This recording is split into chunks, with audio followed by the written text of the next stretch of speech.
San Diego Naval Base was never meant to be the scene of a scandal. Guests arrived in dress blues, medals glinting in the morning light. Names were checked twice, security tight. Not a single journalist was allowed past the gate. This wasn't a public event, it was sacred, solemn. A ceremony for those who had faced war and somehow made it back. Scarred but standing, a celebration of Echo Shield. A program designed to heal the wounds no one could see. PTSD, survivor's guilt. The invisible war fought long after the battlefield.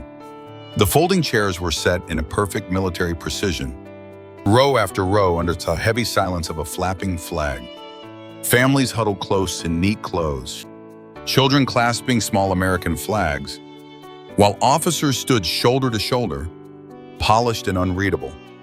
In the very back, past the chairs, the podium, the cameras, stood someone who didn't fit in. If you're excited to hear how this story unfolds, drop a yes in the comments. Let us know you're still with us. No uniform, no ribbons, no name tag. Just a faded olive hoodie, frayed jeans, a ball cap pulled low, and boots worn thin like they'd walked too far and had no intention of turning back. He said nothing. He stood alone. A few heads turned, then turned away. Is he with someone? A junior sailor whispered. No idea. Looks like he wandered in. But someone knew exactly who he was.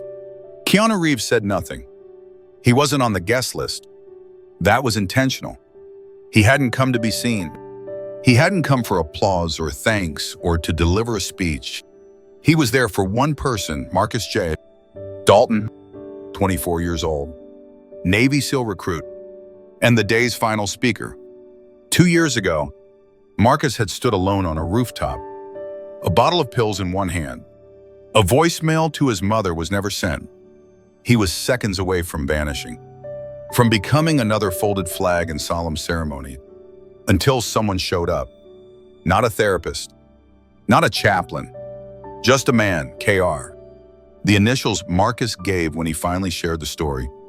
A stranger who didn't offer advice or judgment, just time, just presence. He listened, and Marcus stepped back from the edge.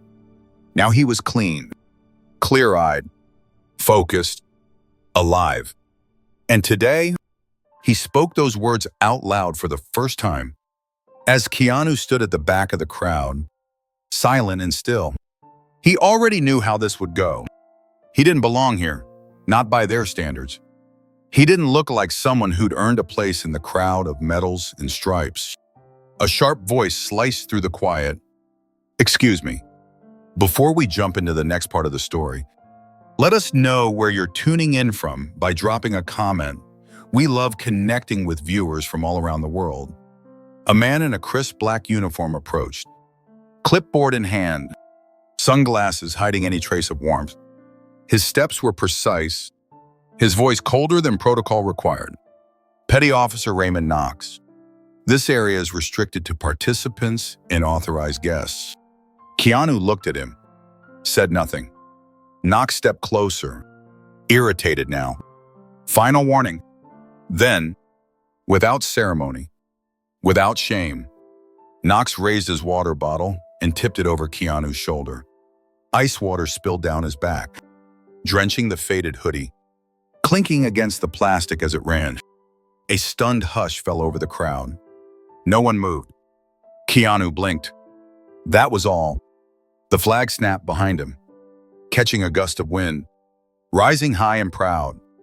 The drops ran down his chest like whispered accusations, as if daring him to speak, to react. He didn't, but someone else did. From the stage, Marcus froze mid-sentence. He saw it happen. He knew. He stepped forward, took the mic again. I wasn't supposed to make it here, he said, voice cracking. 2 years ago, I was going to disappear forever. But someone stood beside me when I didn't deserve it. Not with orders, not with rules, just kindness. He pointed to the man in the back. You don't see stripes on him, because he doesn't need them. He didn't fight my war, but he saved me anyway. The silence broke. Officers straightened. Families turned. Even Knox lowered his clipboard. Keanu didn't move. Didn't need to. The truth had already landed harder than any speech could. And in that moment, under the flag, in the bright morning sun, a lesson echoed louder than any command. Sometimes the quietest presence carries the deepest weight. But he didn't. Keanu stood motionless, gaze fixed forward, jaw slack but not weak. He wasn't rattled. Around him, conversations died. Chairs creaked as guests shifted uneasily. A ripple of tension moved through the sea of uniforms and medals. Petty Officer Raymond Knox either didn't notice or didn't care. He adjusted his sunglasses with a smirk, feigning nonchalance, but his voice grew louder with each word, not for Keanu's benefit, but for the audience's. "I said you're not on the list," Knox barked. "That's not a request, it's an order." Keanu finally moved, not toward Knox, but toward a battered duffel bag resting at his feet. He picked it up slowly, brushing away the droplets from the soaked handle. Then he looked up, calm, still calm. "I told you," he said quietly. "I'm here for Marcus Dalton." Knox scoffed. "Right, Marcus Dalton. So what are you? His life coach? Spiritual guru? Let me guess, another guy who helped him find his path?" He laughed. "I've heard it all." A few yards away, a lieutenant cleared his throat. Clearly uneasy, a civilian counselor shifted on his feet, inching forward. But no one stepped in. "Not yet. I didn't come to disrupt anything," Keanu said, voice level. "I've been a part of Echo's shield for a while now. I'm not new here." Knox folded his arms, chin raised. "Then why don't we know who you are?" Keanu didn't answer. Instead, he looked down at his boots and exhaled, slow, controlled. He'd been here before, underestimated, misjudged, dismissed. That part was familiar. But this time, this place was supposed to be different. A sanctuary, a space for healing, not hierarchy. This was supposed to be the one place where you didn't have to be someone to be seen. Emboldened by the silence, Knox stepped closer. "You dress like a homeless vet. You stroll in here like you own the place. But you're not on any registry, any donor list, any chain of command. You're no one. And if you don't leave right now, I'll have security escort you out." Keanu looked past him, beyond the hostility toward the ceremony grounds. Marcus had just emerged from a side tent, flanked by 2 SEAL officers. He was unrecognizable from the man Keanu once met. His uniform crisp, chest full, shoulders squared, eyes alive. He hadn't seen what was happening. Not yet. Keanu's grip tightened on the bag's strap. For a brief moment, his calm cracked, not with anger, but with something older, something like grief. Not for himself, but for how small people can become when they forget the very values they were trained to protect. Knox raised his radio to his mouth. "Control. I've got an unlisted civilian." "Wait." The voice was sharp, clear, urgent. All heads turned. Marcus stood frozen in the grass, staring at Keanu as if he were seeing a ghost. His lips moved. Breath caught. Disbelief. "Mr. Reeves." The name sliced through the morning air, louder than the flag snapping or the murmured confusion around them. "Mr. Reeves." Every head turned, officers in dress whites, enlisted men in neat rows, civilians holding coffee cups mid-sip. The tension that had been wrapping around the moment like a wire suddenly snapped. Marcus was already moving, off the path, jogging across the grass. His jacket flared with each stride, but his eyes never left Keanu. Knox stepped back, blinking. "Wait, you know this guy?" Marcus didn't answer. He stopped 2 feet from Keanu, breathing hard, searching for the right words. The last time he'd seen him, Marcus had been sitting on a hospital cot, silent and broken, clutching a photograph of 3 teammates who hadn't come home. A man with tired eyes and a coffee-stained jacket had pulled up a chair beside him. "You don't need to talk," Keanu had said. "I'll just sit here. And if you want to scream, go ahead. I've heard worse." Marcus had screamed for hours, and Keanu had stayed. Now, under sunlight and full military ceremony, Marcus snapped to attention and saluted. "Sir," he said, voice thick. "I had no idea you'd come." Keanu smiled gently. "I promised I'd be here when you spoke." Murmurs swept the crowd like wildfire. "That's Keanu Reeves."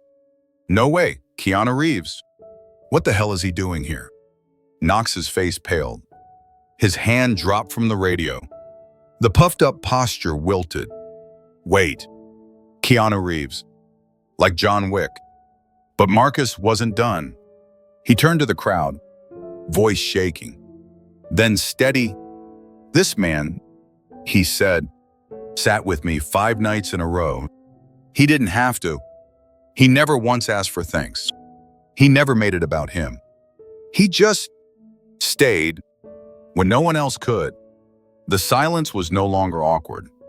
It was reverent. And in that moment, everyone remembered what it really meant to serve. He mentioned his name, never once asked for thanks. "I wouldn't be alive if not for him. I wouldn't be standing here." Keanu shifted slightly, clearly uncomfortable with the spotlight. But Marcus continued anyway. "Echo Shield exists because of people like him. Not the loud ones, the quiet ones. The ones who listen, the ones who come back when no one else does." A long silence followed. Then one person stood, a young Marine in full uniform. Then another, an older Army veteran in a wheelchair. And then more, quietly, steadily, row by row. They rose, not for Keanu's fame, not for his films, but for something deeper. Deeper, the echo of something they recognize. Respect, gratitude, truth. Knox backed away a step. His eyes scanned the crowd as if searching for an exit. But there was none. His once commanding voice had become a whisper. "I didn't know." Keanu finally looked at him. "I know," he said softly. "That's the problem." Then he turned back to Marcus and gave a small nod toward the stage. "You've got a speech to give." Marcus smiled. And for the first time in years, it didn't tremble.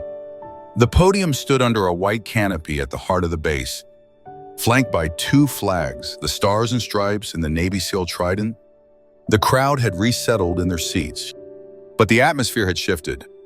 This was no longer a routine ceremony, no longer a checklist event. Now, every breath held weight. Marcus adjusted the mic with trembling fingers. Not from fear, something deeper. Maybe, or responsibility. He cleared his throat. Eyes swept the rows of uniforms and civilian supporters, but his gaze always returned to the man in the faded hoodie, now seated quietly in the far left corner. Keanu hadn't moved, hadn't repositioned himself for recognition. He just sat, like before, unnoticed until he wasn't. "My name is Marcus J. Dalton," he began, louder than he expected. "And I used to think survival was shameful." He let the words settle. Not a single chair creaked. "When I got back, I wasn't whole. I wasn't loud. I wasn't brave. And I thought that made me broken. Because in the teams, you're supposed to fight through it, not feel it." A long pause. But then, someone sat beside me. He glanced toward Keanu. He didn't wear a uniform. Didn't tell me to man up. Didn't tell me what to do. He just listened every night until the screaming inside got quieter. The crowd leaned in. No one moved. He never introduced himself. Never talked about his films. Never even mentioned Echo Shield. I didn't even know. He helped fund it. A collective breath swept the audience. That man, sitting quietly back there, paid for 60% of this entire program. Marcus continued, out of his own pocket, not through a charity, not for a tax write-off, just quietly. So others could live? Now shifting began not out of discomfort, but realization. Officers murmured to each other. One flipped through the ceremony pamphlet, confused why Keanu's name wasn't listed anywhere. That's who he is, Marcus said. He doesn't need you to know. But maybe you should. The silence that followed wasn't empty. It was full of thought, of reflection, of quiet reverence. From the edge of the crowd, Keanu finally lifted his gaze, and for just a moment, his eyes met Marcus's. There was no pride in his expression, just a quiet gratitude that the boy he once sat beside, who once couldn't speak, now stood tall, taller than any man there. Behind the canopy, the doors of a black SUV opened. Out stepped Tom Cruise, dressed in a dark navy suit, aviators tucked into his collar. His expression was tight, solemn, hardened by what he'd witnessed from a distance. He moved without flourish, walking directly to the front of the crowd. He paused, removed his sunglasses, and spoke with clarity. I came here today to honor the men behind Echo Shield, he said. Turns out, the man I came to honor was nearly thrown out before the ceremony began. Every head turned as he pointed. Keanu stood now, hands still in the pockets of his damp hoodie. And then something unexpected happened. The crowd stood with him, not for the actor, not for the celebrity, but for the man who had given without asking, who stayed when others walked away, and who listened when silence was the only language left. If you're still watching, if you've made it this far, it means you're someone who listens, someone who cares, someone who values quiet strength and over loud applause. Comment the number 8 below if you believe the greatest power is compassion and silence. Keanu didn't move at first, but in the sea of uniforms standing around him, he didn't need to. He was seen, and this time, he didn't have to disappear to matter. The ceremony had already begun when Petty Officer Raymond Knox stood before the crowd, stiff as stone, his face flushed, chest rising and falling like he couldn't draw in enough air. Words he'd spoken earlier, loiterer, homeless, not on the list, now sat in his throat like lead. Everyone had heard them. Everyone had seen. Now, in front of the entire base, it was clear those words were never about safety or protocol. They were afraid, dressed in uniform. The commanding officer of the base stepped forward. He cleared his throat, his voice solemn but steady. Mr. Reeves, on behalf of this base and the entire Echo Shield program, I offer our formal apology. Keanu didn't speak at first. He looked to Marcus, then to Knox. The young officer couldn't meet his eyes. A dozen cameras had quietly turned their way, smartphones held by fellow soldiers, civilian staff, and even the official Navy photographer, who had instinctively lifted his lens. When Keanu finally spoke, his voice was barely above a whisper, yet the microphone carried every syllable. You don't need to apologize to me, he said. Just don't let it happen to the next person. That single line struck harder than anything else said all morning. Knox flinched as if physically struck, his posture stiffening again, grasping for the safety of protocol like it was armor. But nothing could protect him from what came next. From the row of veterans seated near the front, those in wheelchairs, those with missing limbs, those who had come simply to sit under the sun and remember. One man stood, a grizzled Marine, his left pant leg pinned up where it ended just above the knee, walked slowly forward with a cane. He stopped in front of Knox and stared him down. You remember faces, the Marine said. That's what they drilled into us in boot camp. Always look a man in the face. He gestured toward Keanu. You looked at him and you didn't see him. You saw what you feared. The unknown. And you spat it out. Knox's mouth parted. His eyes glossed. He looked like he might cry. Keanu stepped forward and placed a gentle hand on the Marine's shoulder. Then, he turned to Knox. "I'm not angry with you," he said, voice soft as wind. "I know what pressure looks like. I know what fear does. I also know healing only begins when you choose to truly see people." The moment wasn't loud. It wasn't showy. It was just honest. Then Tom Cruise appeared, breaking the tension with a familiar ease. He clapped a hand on Keanu's back. "You've always been better than the roles they gave you," he said. Keanu smiled faintly. "I just like to listen." Tom turned to the crowd. "Well, now it's time the world listened to him." And then, something remarkable happened. The crowd, Navy, Marine, civilian, and veteran alike, rose to their feet. But there was no applause, just silent nods, straightened backs, and a long, low echo of shame transforming into growth. The internet did what it always does. By the time the ceremony ended, the first video had already passed 500,000 views. It showed Knox dumping water on Keanu Reeves. The caption read, "Navy officer harasses homeless man. Turns out he's Keanu Reeves." Then came the second video. Raw, shaky, emotional. Not from a tripod or news crew, but from someone's phone. It captured Marcus's trembling voice, the audible gasps from the crowd, and Keanu's quiet stillness. It ended with Tom Cruise pointing him out. But the real gut punch came from a third clip. A Marine veteran, limping with a cane, face down Knox. His voice was low but carried clear through the background noise. "You looked at him and you didn't see him. You saw what you feared." That single line spread like wildfire under one unifying phrase. "You didn't see him."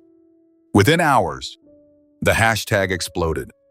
Not just because it was Keanu Reeves, but because people recognized something real, something true. How often we judge what we don't understand. How quickly we dismiss someone who doesn't look the part. A retired Army medic from Kentucky posted, "I wear sweatpants and shake when I talk." A cop once assumed I was drunk in public. I was just reliving Fallujah. A college student in Chicago shared, "My mom was kicked out of a military support group because she's not a widow. Just a sister." Just a sister. Even the Navy's internal message boards lit up. One anonymous SEAL wrote, "We train to see threats. Maybe it's time we start training to see people again." Back at the base, Knox sat alone in a disciplinary hearing room.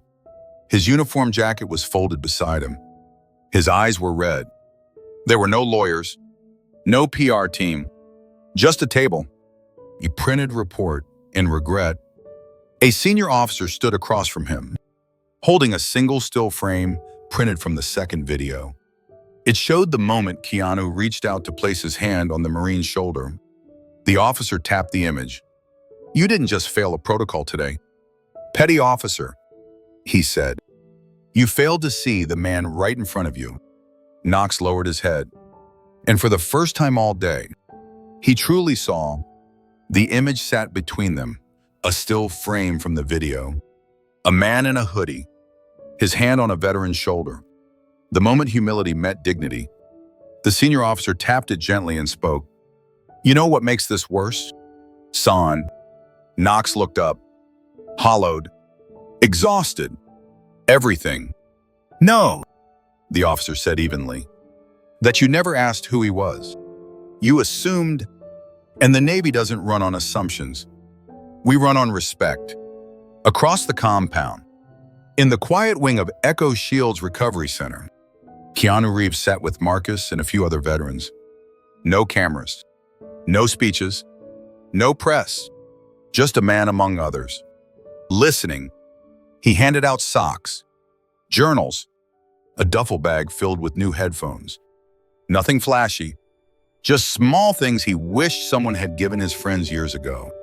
One young Marine asked, voice uncertain, "How do you handle people treating you like you're invisible?" Keanu paused for a long moment. eyes thoughtful. By seeing others, he replied softly. That single line made its way online before nightfall. And by then, the world wasn't talking about a celebrity anymore. They were talking about a mirror. The next morning, a manila envelope appeared on the base commander's desk. No name, no return address, sealed tight, as if the sender wanted no questions, only understanding. Inside was a single letter. The ink bled slightly at the corners, like it had been folded and unfolded too many times to count. To whom it may concern. I don't need a medal. I don't want a ceremony. I don't belong in anyone's headline. This isn't about me. I've spent most of my life watching others break while pretending they weren't. And I've learned that the most heroic thing a person can do isn't to take a bullet, it's to stay quietly when someone else is about to. Echo Shield matters not because it fixes people, but because it listens to them. You don't need to thank me. Just don't forget why it was built. And the next time someone shows up looking like they don't belong, maybe don't check the guest list first. The base commander read it twice, then handed it to his aide without a word. He folded it carefully, slid it back into the envelope, and tucked it into his desk drawer, not for protocol, but for safekeeping. At that same hour, Keanu was already gone. No VIP escort, no black SUV, no public statement. He slipped out the way he came, through a side gate, past the service vehicles, duffel bag slung over one shoulder, the morning sun casting gold on the pavement. He didn't leave a message for the press. He didn't give Marcus a goodbye speech. He just said, "Keep talking. Someone needs to hear it." Then he walked into the light, into silence, and was gone. Marcus watched him go from a distance, shoulders squared, hand raised, not in salute, but something quieter, something older. Gratitude. Later that day, Knox stood outside the counseling building, staring at the bench where everything had begun. No cameras, no audience, just a man reckoning with the weight of what he'd missed. He sat alone. Then, reaching into his pocket, he unfolded a small piece of paper. The words were simple. Healing only happens when you choose to see people. It wasn't signed, but he knew who had written it. Footage from the base didn't end with the confrontation, or the applause, or the speech. 3 days later, a final clip surfaced, this one captured by accident from a maintenance drone. There was no music, no narration, no crowd. Just one man walking alone across the back lot of the naval base. His hoodie is still damp from earlier. His boot sleeves soft. Deliberate prints across the concrete. A duffel on one shoulder, one hand in his pocket. He didn't wave. He didn't look back. He didn't need to. It was Keanu, a civilian, a donor, a listener, and somehow the most honorable presence that base had seen in years. The next day, Marcus sat with his counselor, still trying to process what had happened. Not the viral fame, not the chaos, but the quiet, the clarity that came from being seen, not pitied, not fixed, just seen. He didn't teach me how to fight, Marcus said. He just showed me what it means to stay. Outside the Echo Shield facility, a new plaque was installed. Small, brushed steel, no corporate logos.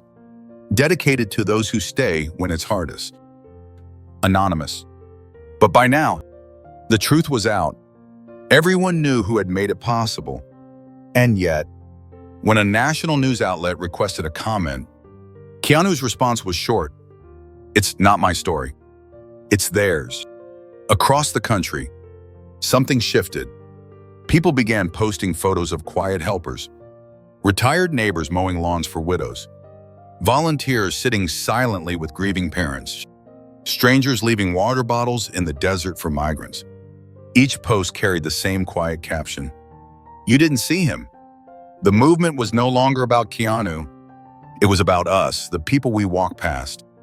The quiet acts we ignore because they aren't loud enough to trend. The lives that keep going because someone, somewhere, chose to stay. The Navy conducted an internal review. Knox accepted full responsibility. He volunteered for disciplinary training and, by his own request, began assisting at Echo Shield's intake desk. He no longer judged the trembling, the underdressed, the silent, because now he saw them. Keanu never returned to the base, but months later, a Marine found a sealed envelope tucked on his bunk. Inside was a note. You don't have to be loud to be remembered. You just have to show up when no one else will. KR. In a world that often celebrates loud voices and grand gestures, it's easy to overlook the quiet power of simply being present. But Keanu's story reminds us, you don't have to be famous, wealthy, or loud to make an impact. Sometimes, the most powerful thing you can do is listen. To see someone, not for what they wear or how they look, but for who they are and what they're going through. In your daily life, you can apply this lesson by choosing empathy over assumption. When someone seems out of place or quiet, instead of judging, pause. Ask yourself what they might be carrying that you can't see. You don't need the perfect words. You just need to stay, to be present when it matters most. And remember, real strength isn't in dominance, it's in understanding. If this message spoke to you, if it made you reflect on how we treat others, please like and subscribe. Your support helps us share more stories that matter, stories that can change hearts. See you in the next video, and until then, stay kind, stay present, and have a beautiful day.